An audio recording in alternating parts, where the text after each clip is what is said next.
Hey, what's up, guys? Aarava here, and welcome back to the Pitlane Podcast, episode number 113 today, to discuss some Formula One news and preview the Chinese Grand Prix with usual host myself, Aarav, Callum, and Tom. I'm going to start off with the biggest topic of the week, really, and kind of, going to be interesting for the next few races, maybe, is Red Bull's seemingly issues with Aero, which is not a sentence I ever thought I'd really be saying, because Red Bull, like Callum said, I think, in the last podcast, you think Red Bull, you think Aero, and for some reason, they're saying things like they need to unlock the Aero secrets with some sort of mystical password, or, we've seen articles of Red Bull maybe having to wait till Spain to fix their issues, or Verstappen hoping it get sorted by China.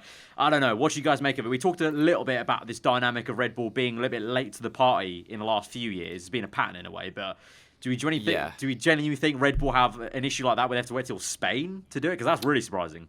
Well, they've been quite lucky in the fact that, if anyone hasn't known already, that there was the Bahrain test, which ironically got stopped with a bit of wet weather in a desert, which is quite ironic. But no, they needed that. It was a much needed test for Red Bull, because they have basically put their hands up and gone, yeah, our car has got a very, very narrow setup window, and it's not major components of their aero package. It is the fine details, but they need to understand the fine details in order to unlock a bit more pace. And Bahrain, they put their hands up and went, that wind really did properly multiply our problems, with Verstappen saying that every single lap he didn't feel like the car was balanced or you could trust it, and obviously Gasly as well, who was struggling throughout the whole weekend.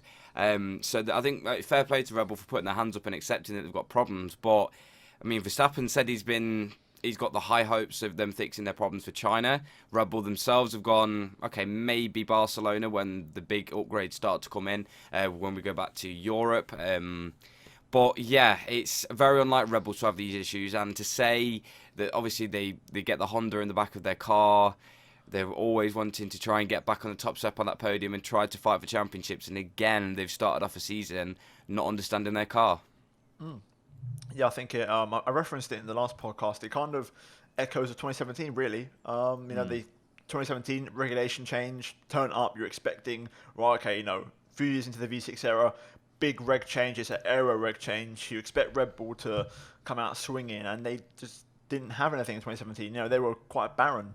And pretty much the same thing's going to happen, really. Regulation change again. You expect them to maybe, with the Honda engines, to really turn a corner, and they've just stayed the same, really. Nothing's really happened. Dare I say, maybe taking a bit of a step back at the minute. So, a bit disappointing for them. Obviously, we want to see a fight at the front. I think also, like you said, Cal, I think they just can't seem to find the right balance, because the setup window is very, very small with that car at the minute. It's not surprising. We've seen this before. I think also, it's not just Red Bull. I think these cars seem to have a bit of these 2019 cars especially have a bit of a tighter setup window. I mean, we saw Vettel in Bahrain struggling. He said as well, just never really felt happy with the car. And Mercedes, they've said all season long, and their car is very much on the knife edge. And that's the way it only works when it's on the knife edge. It can't really be anything else. Otherwise, it doesn't really go that fast. So, just maybe a thing of the 2019 cars, really. But Red Bull definitely need to find something, because it's just, again, it seems like another season where they'll probably come strong towards the end when it's too late, really. So, But do you reckon it's like I don't know, we talked about McLaren having structural changes into their team. Like, now that it's been a few years now of this with Red Bull, do you reckon they need to maybe start looking inwards about, do we need a bit of a shake-up maybe behind the scenes? Because it seems to be just a pattern now. And like you said, if they're turning up too late, they can never fight for a championship if you turn up that late, like, realistically. I mean, the reason they were ever championship contenders in the first place was because they found loopholes, and they were always one step ahead of the field. Yeah. And obviously since 2013, they have never been that one step ahead of anyone, really. And they've just been trying to carry that momentum. But it's not even that sometimes. I don't think it's even a restructure, because even Helmut Marko has pointed fingers at even it's with their drivers as well. Like, for example, Gasly put it in the wall twice in Barcelona testing. And he said that might be one of the reasons why they don't fully understand their car, because they weren't running the car that they wanted to run in Barcelona towards the end, because they were just using the spare parts, which were either older parts. Obviously, the upgrades were all broken in the wall. Yeah. And it's little things like that that are starting to add up, and it's, again, when we reference Ferrari, we don't think of these huge major issues that they have, because they don't have any major issues. That's why they can still win races, and Red Bull can still win races in the exact same way. But it's little things adding up, where, for example, I don't know, like if Verstappen gets just like just has the odd bit of contact here and there, and obviously they lose like Daniel Ricciardo, like we were referencing in a previous podcast. Maybe that's a bit of experience. It's little things adding up, which isn't aiding them to make any progress when it comes to making progress on the warriors and the absolute titans that are Mercedes at the moment. Yeah, I think it's a good point. Good point. I think it's a tricky one with them because, I mean, they've even got the assistants, and they've had this for years now, more than any other team, quite clearly, with obviously having the B team and Toro Rosso. So they've obviously got extra feedback. And it's a bit strange. I think it's a bit harsh to blame it on the Gasly situation specifically, when I think they just haven't done their homework over the winter properly. Yeah. And, I mean, they said they just didn't have the complete package available after his crash, but it's just they lost a day or two of running a car that they might want to have ran. But that crash was literally the day before the test ended. I think there's a second from last day, or almost the last day. So it wasn't like the first day of testing where they ruined an entire test kind of thing. But I don't know if Red Bull, I do agree that maybe a reshuffle, but then you think to yourself, where do they do it? Because like exactly, there's so many prominent figures that have done that are so well respected in the sport and clearly aren't really the issue. So it's almost like, okay, so maybe there doesn't need to be a reshuffle, but what's going on then? Because even like, Adrian Newey stepped away a little bit from Red Bull, but now in recent, like last year or so, he kind of stepped back in to give more input to the F1 team. There was 2015, he stepped away probably the most that year. Yeah. And then kind of slowly came back in again for 17, 18. And for this year, the same before this year started, that he's going to be a lot more present in the team. So it's kind of like, I don't know, are they playing catch up now in terms of like, okay, maybe they needed him a lot earlier to be like really present again or something like that. Or I don't know. I think it's a weird one with them. I mean, again, I think it's a bit early yet, so obviously I'd say at least give them a whole season with Honda. Let them do their late season development with the Honda engines, because let's say if it is another season where they come strong at the end, okay, fair enough, but at least then we'll know, together with the engine, those races last season where like Mexico, whatever, where they were thereabouts, how much stronger they would really be this year if they had a upgraded car. So I think it'd be good to see a reference comparison. Because there's still that question mark over, has the Honda really improved them, or is the car in itself not like good enough this year? There's kind of that mismatch. Yeah. So I'd say at least give it a season, let them max out this year's car together with the engine, and let's see if that adds up to. And you would say if there's any team that could, fix their issues in terms of like not understanding the car and catching back up, it would be Red Bull. Like, I think out of all the top three teams, yes, Mercedes have been so good at always catching back up when they do fall behind. But I think Red Bull historically over many, many more years have shown that they are a team that can rapidly develop and try and understand the car and the regs around them. So I'm confident they'll come back. It's just a bit of a weird shame in a way just to see them again, kind of not like 2017. I think all of us were kind of upset in a way of like, oh, it looks so, not there until like Spain afterwards, and it was a bit like, it's a bit late and now, even then, it? like, I think the new regs kind of shot Red Bull in the foot, because I feel like if the regs were similar from last year, I think they would be right there. I think they were, because they were genuinely like towards the end of last year, they were winning multiple races, and it is a shame that the regs came along at the wrong point, but. Mercedes and Ferrari had to deal with the regs the exact same way they did, and maybe maybe they put too much effort into the 2018 season. Perhaps, you never know when it comes to preparing for the 2019 season, and this is the thing when it comes to these mini regs change. Like, do teams want short-term gain or long-term gain when it comes to like what the sponsors are demanding? And for example, you never know. Like, some of the sponsors at Red Bull might be like, "Why aren't we at the front? Why aren't we further up?" And obviously there might be a little bit of higher up pressure to go, let's keep developing this car. We don't see behind the scenes of what the demands are of sponsors, or even just what the direction of the team are. But that's a good point. Maybe that explains why they kind of have a strong end to the season, because they're still pushing their car, whereas Mercedes and Ferrari pretty much have shifted focus mostly to the next season's car. So perhaps I guess that's maybe that's a good possibility. But being such a big team, I would also like counter that of like, Red Bull being such a big unit. I feel like they would almost have enough personnel to kind of be like, right, you B team, go start on next year's car.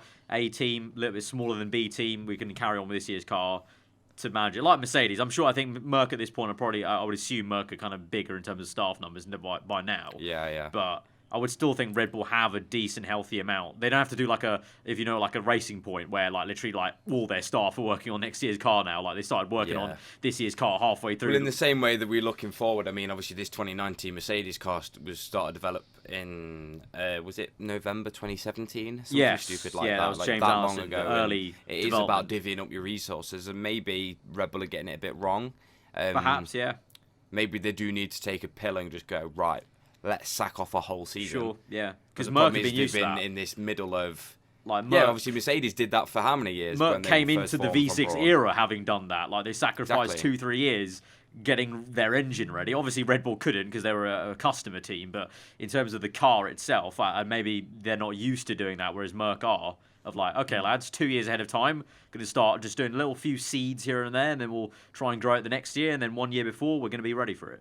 Yeah, exactly. So definitely a lot of different avenues in terms of that. Yeah, there's a lot up in the air, but hopefully, I think regarding just in terms of the sport, I'd like to see Red Bull back because let's just throw a random race out, Brazilian Grand Prix. I enjoyed that because it was 3 different teams at the top. And also it's Red Bull. Red Bull are a fun team, usually. Yeah, they're a charismatic little team. It's a fun team to have. But who knew? A marketing team, essentially, is good at having a party. An in energy the paddock. drink. Yeah. So, let us know what you guys think in the comments below about those Red Bull issues and where you guys think that kind of issue stemming from or how they can solve it. But talking about issues then, we'll move on from one issue to another. And this is a final clarification. We talked about it in the review of the Bahrain Grand Prix, but finally now we've got a confirmation of what Leclerc's issue was on the Ferrari car. And I believe it was some sort of control unit, essentially, for like a spark plug issue or something like that. Basically, a thing that's not major component of the car. Therefore, that Leclerc's engine for China will be the same one he used in Bahrain, just with obviously that component switched out. Which is even more of a shame in a way. That was such a small thing, but Ferrari did say that it had never come up. It never seen a fault so far. Obviously, those are the sort of things you want to happen. You're praying to kind of happen in pre-season so that you can fix it. It's just kind of I don't know what to make of it. It doesn't make it any easier to take that loss for Ferrari. It doesn't soften the blow, but it was a very, very, very minor thing. Obviously, it went from MGU-H failure to cylinder failure, which are both probably new parts needed if those two. At least it means no component change. It was only an injector failure in one of the cylinders, which is literally just the spark that gets the car going. So that's why I was using so much fuel, because the fuel was going into the engine, but it just wasn't being used. It was, but it was through electronics, which whether or not he has to replace a whole set of control electronics or not is up in the air, and whether or not. But it was so very minor, but. You know what? If they class it as a whole component, then it will be a bit of a shame, because one set of control electronics for the rest of the season might struggle. I won't put it past it too that you might have to take a penalty, but let's hope not. Let's hope fingers not. Crossed. Yeah, doesn't seem like that. I think it's quite a positive, personally. I think it's a good thing. I think the fact it's an issue they've never had before, they didn't know that could happen. That's good, because it kind of removes one of the possible problems off the list. Bear in mind, I said in the last podcast, if they're going to have problems, get them out of the way now. So. True. It's a good thing that's happened, because it's something to keep into account for the rest of the season. And I think it's a bigger positive, the fact that he can still use the same engine. I think that's great, because we don't want to see penalties in F1. And we hate the constant starting from the back of the grid, because normally if you take one penalty, you end up taking all of them, because you might as well take a whole engine. So it's good. I think that's good. I think it makes it a bit... If I'm Leclerc, it makes it a little bit sweeter knowing that it's an issue that's never happened. It's an issue that's never even been considered or I've never heard of that before. issue ever in the last 4 years. So it makes it a bit more. If it was something really basic or something where you go, oh, how the hell, like something so simple, how's that happened to me? Like, have they not fixed this? Then you feel more pissed off. But the fact that it's a never before seen thing, I can take a bit more of like a, oh well, okay, I can get around that. That's okay. Fingers crossed doesn't happen again, because it was such a rare thing anyway. So I think it's a positive. Personally, I think it's good that he's got the same engine, and also they've found this issue very early on in the season. Yeah, that's very good. Yeah, definitely a way to take it. So into China, it'd be interesting to see how Ferrari do. I think obviously it's an interesting circuit in terms of historically favoured Merc cars a little bit, because it's front limited, and Merc have always been kind of more towards that end of the car rather than the rears. But obviously Ferrari did look very strong around Bahrain. Leclerc's pace was really good, but obviously the caveat was, as Cal mentioned in the review, about Hamilton keeping him honest maybe a bit more if he had, just been a little bit, if the race has panned out a little bit differently with strategy. So I think it's going to be quite a close battle, I think, at China between those two. And we'll get to the predictions, obviously, before that. But before we get to that, there's been another kind of last major thing that has been talked about in F1, which has been this 4-segment qualifying kind of thing. This came up actually during the Bahrain weekend, I think, and then it's been talked about a bit more. But Cal, I think, do you want to kind of explain the 4-segment qualifying? Why is it stemmed? What problem stem from? So it came about, if anyone casts their minds back to Singapore Grand Prix qualifying last year, when the 15 drivers that went through to Q2, 5 of them had engine penalties. So this does link to what we've just been speaking about engine penalties. We don't like to see it because it affects everything else. And 5 of the drivers, can't remember off the top of my head the 5 drivers exactly, but they all had engine penalties, and they just decided, just because the general wear rate of what obviously Singapore is like, you don't really want to get into the top 10 on the softest set of tyres because that'll impact race strategy. They all decided to stay in the pits, meaning the top 10 drivers that went out to the track just automatically got into Q3. Now, how this would tackle this, I'm not entirely sure, because you can still see it happening between like Q2 and Q3, for example. It's a little bit confusing the way it's randomly come up, but also in very typical F1 fashion, people have then instantly pointed their fingers going, why is it being changed? Because is it a change for the sake of change? And B, it wouldn't even happen anyway, because Pirelli are refusing to take any more tyres to a Grand Prix weekend, which would be required, because if you do remember, Q3, at least teams get 1 extra set of tyres. That means Q4, they'd at least have one set of extra tyres as well. Yeah. So it's been it's been so typical F1 politics and F1 rule changes. It's been here's a rule change for this one issue that we're not entirely sure if it will fix it or not, but it's going to cause other problems further on into the race. Elimination quality all over again. Yeah, it was very, very strange that they randomly came up with this, but then instantly teams are going, this just isn't going to work. Not. I don't know. Yeah, I don't quite understand. Maybe they do need to. If they do want to change it to make it a bit more gimmicky, I don't know. I don't know what you two think, but I'm not entirely sure why it's come about, to be honest. I don't see why, really. I think the Q1, Q2, Q3, it's a timing tested. It's worked out so well. I would agree with you. I don't really see it. I agree with the paddock as well. Like, change for the sake of change. It's like elimination quali. Like, that was like such a weird change that I feel like I blocked out my mind. Like, if you bring it up, I'm like, oh crap, that was a thing. Yeah, I remember Australia. Like, oh my god, that was such a weird thing, but it happened. But it was just useless, wasn't it? So yeah. But like, if I read it off this article that I've got here off GP fans, it literally says like, while it was talking about the fact, and this it almost outlines a problem that we've already got in Formula 1, and I think it's the problem with Formula A and Formula B. And obviously, it does seem a lot closer this year. Right. But it said that the likes of Perez, Grosjean, Ocon, and Hülkenberg were at risk in the race because they got through into Q3 on a set of hypersofts, and the hypersoft tyre was not good enough for them in the race, and that just ruined their race when it came to Sunday. So they're thinking maybe only have 2 drivers that might get sacrificed, or if a team got a little bit closer to the top 3 and have a top 4, then there'd be less of an issue. But it's not. I feel like it's very much underlining the fact that there is a Formula A and a Formula B, and they're trying to make it a bit more sort of beneficial for Formula B to be where they are. That just points out the inconvenience of someone from Formula B qualifying into Q3, so they have to start on that tyre, and that's not the best race strategy compared to the rest of the Formula B people they're racing. Like P11 is heralded as the best place to start like a magic position, yeah. If like a Daniel, like last year, if like a Daniel Ricciardo started there, he could still win the Grand Prix because he could get. You can have a good start. You've picked up 4 positions. You're on the back of the top 6. Yeah, and then you'll set up perfectly on a slightly harder set of tyres. And we had that a few times where even Red Bull qualified into Q3 on a different set of tyres to some other people, and they definitely changed how they could attack the race. So in that way, it's strategic. But I can see, for Formula B, it kind of highlights that annoying kind of inconvenience of, we're too quick in quali to basically make it worthwhile in the race in a way. But also at the same time, I feel like that's almost like the magic and the catch of Q3 in a way. Like, you have to have a fast quali car, but you have to also have a good race car. That's kind of the point of Formula 1. An F1 car has to be good in both days in a way. So Exactly. So it's a weird one. I think it's the whole thing of if it ain't broke, don't change it. Yeah, Don't fix I mean, yeah. I'm glad you've both said that, because then I can say that now, and I don't seem like the old fashion guy who says, no, change anything. Q1 we've to had these Q3 qualifying rules for what, 13 Listen, years now, 14 years. This system's worked for a long time for a reason, because it's been refined. I think the ultimate change and what's made the system so good is the moment they changed the rule from starting the race on Q3 tyres to Q2 tyres. That's the one that's made this qualifying pretty much gold, like genuine gold. Like, you can't touch it. It's just perfect. I wouldn't change it. I think it's perfect as it is. I think we get great sessions. Like Bahrain was great again. That battle for pole. Yeah.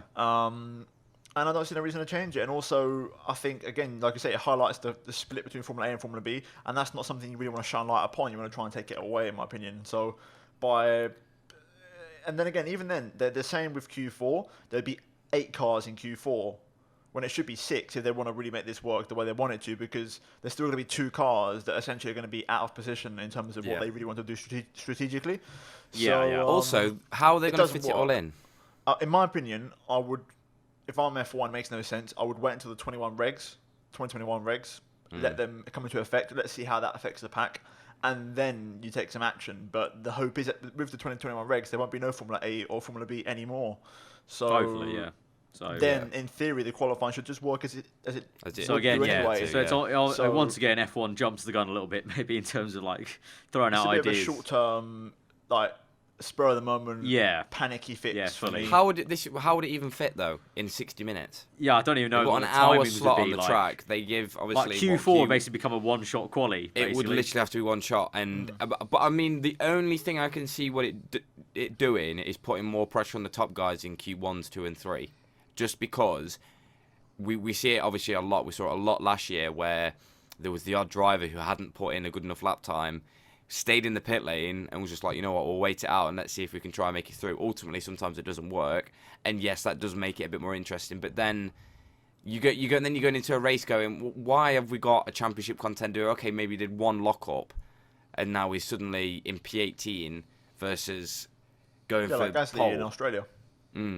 So, but I mean, yeah, right, okay, it puts more pressure on the drivers, and it make them extract more talent and skill and weeds out the good drivers from the bad, but. Don't know. Logistically, I just don't think it will work anyway. I don't think it's 60-minute session. No, it's not a long-term vision of a qualifying session. They've done that in mind with the current state of the grid, which is going to change in 2 years' time or 1.5 years. Yeah. So it doesn't make any sense. Back to the drawing board with that one, FI. I think. I mean, don't get me wrong. We've seen a lot worse, as we just mentioned, with the elimination qualifying. Yeah. Thank you, but no thank you. We'll just pass on this one. I said it. I genuinely forget that happened. Like. Yeah, same. I literally just. I feel like as a group, F1 fans have blocked that out of our minds. Of like, that was the same year as Rosberg was back in F1. Are you serious? That was when it happened. I thought like it happened years ago because that's when we started this podcast. Yeah, actually, it was one of the first topics, like elimination qualifying. What on earth is this? So so it's just... even funnier is I've watched that podcast back and we went, yeah, it might be all right. No, I feel like a lot of times us three are quite open-minded though in terms of like I think we've grown a bit more wiser in these 3 years. Give it a try. But yeah, in terms of talking about being wise, Callum, an area where we're probably maybe got worse at being wise is predictions. So here we go for the Chinese GP predictions. Oh boy. So we got it all wrong again. So China, lads, who fancies being wrong again for pole position first, huh? Not everyone at once now. I'm gonna go. I'll go. I'm gonna say. To be fair, I think I've gone first once. Cal's gone first once. So it's only fair that you go first. Okay, I'll go. Yeah, I'll go.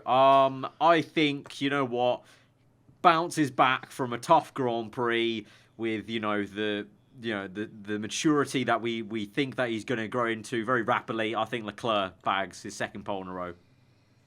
I'll say Vettel. Yeah, I agree. Okay. Or Ferrari though. No Merc. No. I think my reason for Vettel is because it's not obviously so much he's got something to prove. Yeah, it's not so much I don't think it's going to happen. It needs to happen.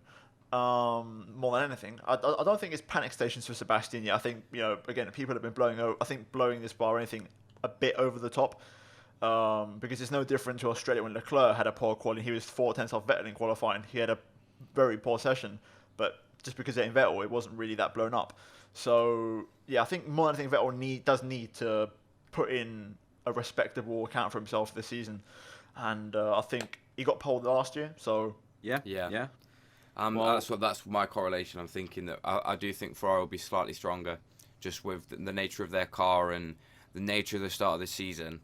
I think Bahrain was a bit more representative, and also the fact that Ferrari is still very quick in a straight line now. It's very much rivaling Mercedes, so that last sector there will be rapid.